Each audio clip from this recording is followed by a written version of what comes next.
Edmund Kemper was born in 1948 in Burbank, California. He grew up in a deeply troubled household. His parents divorced when he was young, and he lived with his mother. Their relationship was tense and often hostile.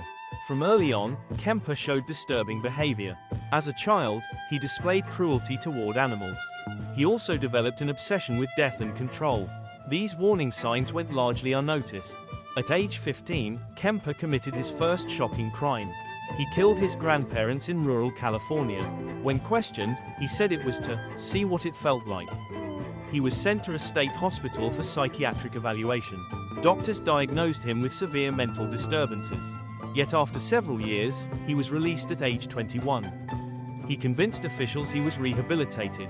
This decision would have devastating consequences. After his release, Kemper tried to live a normal life. He stood at 6 feet 9 inches tall, earning him the nickname, the Co-ed Killer. Despite his appearance, he was often described as polite and intelligent. In the early 1970s, young women began disappearing in California. Kemper picked up hitchhikers, offering them rides. Once isolated, he turned violent. His crimes grew more frequent and more disturbing.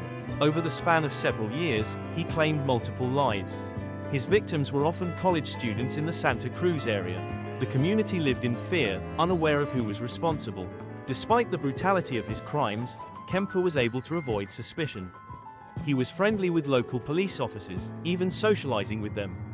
This gave him confidence that he would not be caught. In 1973, everything changed. Kemper turned on the one person who had defined his life, his mother.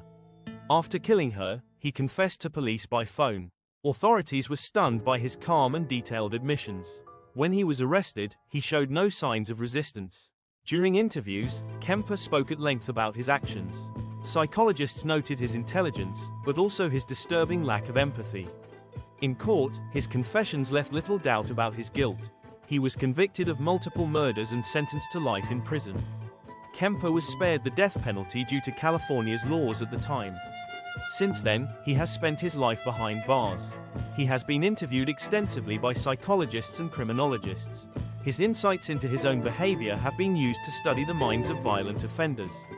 Edmund Kemper remains one of the most infamous figures in American criminal history.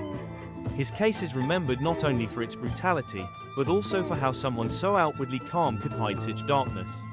Even decades later, the story of Edmund Kemper continues to haunt and fascinate.